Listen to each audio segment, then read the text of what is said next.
My cuisine now as a chef, that over the years, global, comfort, rustic. But I think if there was going to be one word that defines how I feel that my cooking has evolved into, or matured into, and what I'm trying to achieve now, the lens is always, is it craveable? You don't want anything less in that dish, and you don't need anything more, and you can't stop eating it, and then you're gonna think about it, and then you're gonna want it again.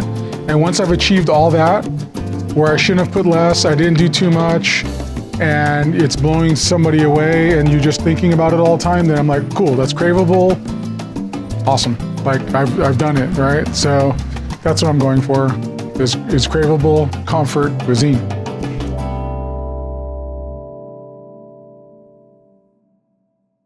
Chef Joe Youkhan here with Western Hospitality Group. Can't wait to share with you one of my award-winning pizzas that I won on the Best in Dough show on Hulu. It's my Esquitas corn pizza.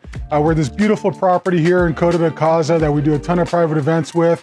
I happen to also be a chop champion, a FireMasters champion, so I've done a lot of fun stuff, and I can't wait to share it all with you today.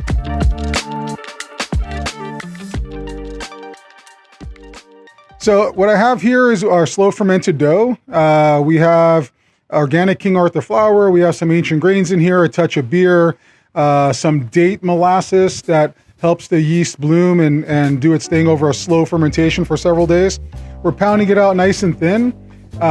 We're just going to get this to cook nice and evenly in our wood burning oven. So we want to take the time to make sure that the dough is really even. So my culinary journey began when I was very young. My father's a chef, and I grew up in the restaurant industry. And also I come from some immigrant backgrounds, Puerto Rican and Assyrian, and both my grandmothers in both those respective households were amazing cooks. So I was in the restaurant industry my entire life, but frankly, the funny thing is I never wanted to be a chef. That was like the last thing I ever wanted to do until I became an adult. And when I was an adult, it was just like a calling. You know, I always cooked my whole life, always worked in restaurants my whole life, but I never stopped to think like, I'm gonna be a chef. I was always just a cook, and it never dawned to me till later on, but I just grew up doing it, and it was just a natural progression for me. What I made here is a sweet corn Alfredo. So I did cream and boursin and Parmesan cheese, and I actually incorporated pancetta drippings into the cream sauce to give us some really great depth of flavor.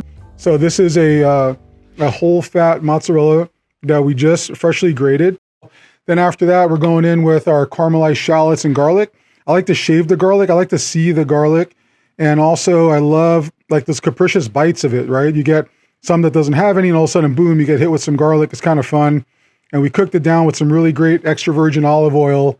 So then that way it gives a really wonderful fruity flavor. And as it cooks in the pizza oven, all that olive oil will just kind of melt into the dough. Now we're gonna go with our fire roasted corn, and then we're gonna go in with some of that pancetta. Lastly, before we put our other two cheeses on, is some pickled Fresnos. Love these Fresno chilies, beautiful color, beautiful flavor, very citrusy, bright, pops of heat. We have some different Mexican cheeses, some Contija, and some queso fresco. We're just gonna crumble that on top. Now we're gonna get our peel. We're gonna get it right into the wood burning oven.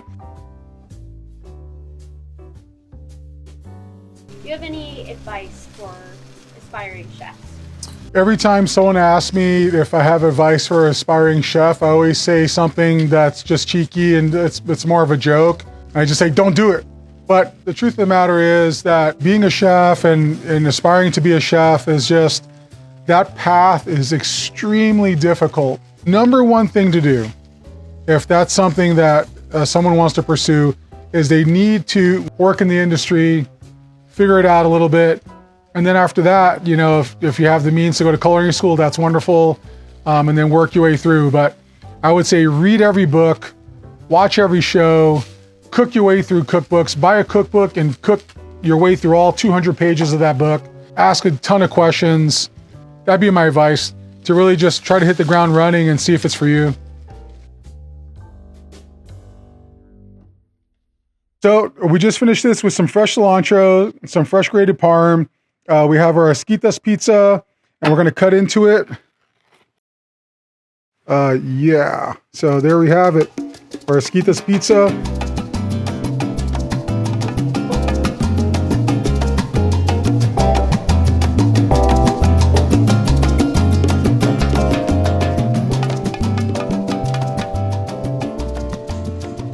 delicioso.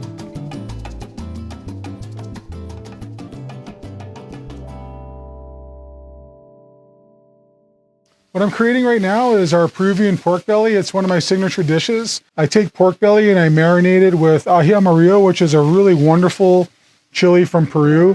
Bright, citrusy, nice heat, but not too much. Some onions, some fresh garlic, and I also have my own adobo spice that we make. Marinate the pork belly, and then I like to just give it a braise so that it's really tender, and the pork's exactly where I want it to be on the tenderness. Now I want to get some char and some really great flavor, and that's where the live fire comes in. We just finished cooking this pork belly right over the live fire.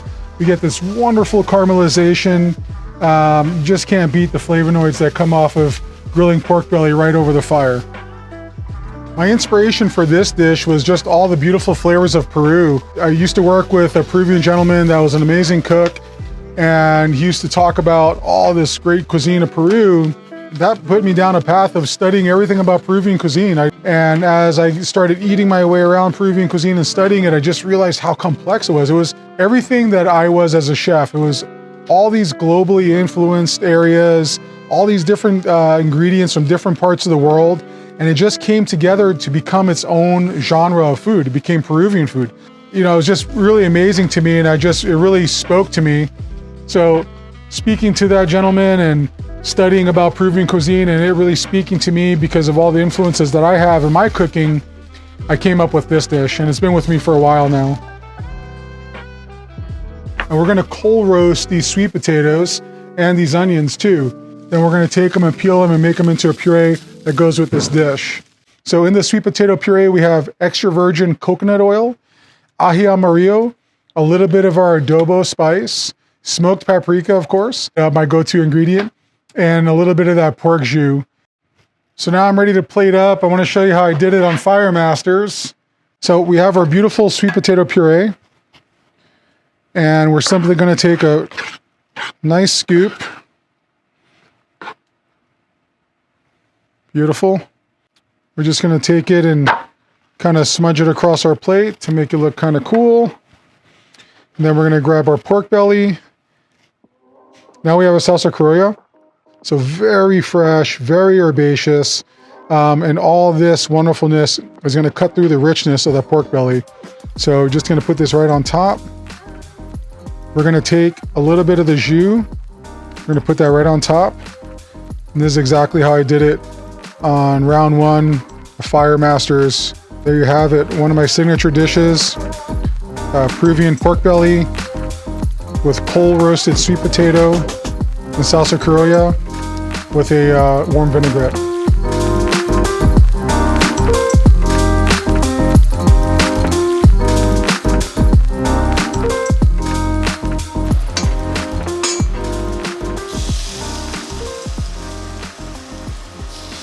So what I'm grilling up right now is just boneless, skinless chicken thighs that have a really wonderful marinade on it that I call my Mediterranean spice blend.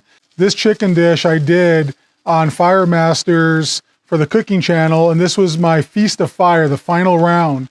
And it was actually a Brazilian theme. So I wasn't really familiar exactly with Brazilian food, so I just wanted to make food that was very flavorful and that I thought that has similar flavor profiles to what someone would find in Brazil. So I put together this really great spice blend to have all these like warm spices of allspice and chilies and coriander, paprika and garlic. I'm gonna cover it up with some banana leaf here for a sec. Just create a little bit of that convection oven. On the show, I actually put the banana leaf underneath it and created a barrier. And here I'm actually doing it in reverse. I got a really beautiful radiant heat exactly where I want it to be. So I'm just going to use this banana leaf to cover it, trap in some of that smoke, trap in some of that heat, and also impart some of that banana flavor.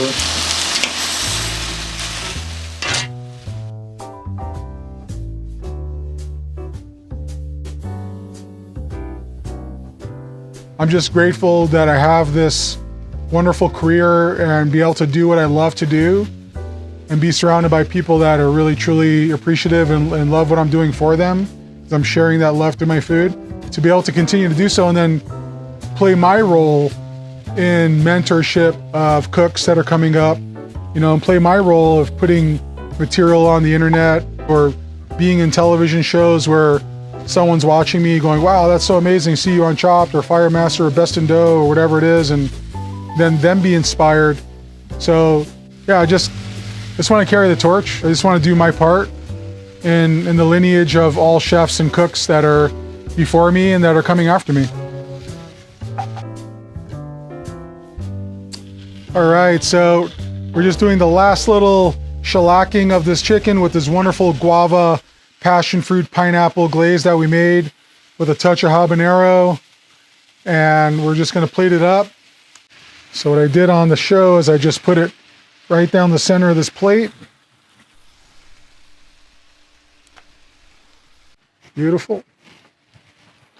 And let those guys go. And then I garnished it with some, I just like little pops of flavor. So we have these beautiful pickled Fresnos, just a straight pickling liquid, nothing fancy, some sherry vinegar, a touch of sugar, water, pickling spices. Any part of the process that I'm cooking, I try to see what I can do to add to the dish. And lastly, just for some freshness, we're gonna add some green onions. I love raw onion, and green onions are a little bit more mild, and they add a beautiful color here for this dish. So we're gonna add some chopped up scallions or green onions, and that's it. We are done. This is our FireMasters inspired from the cooking channel, guava glazed, grilled chicken, feast of fire.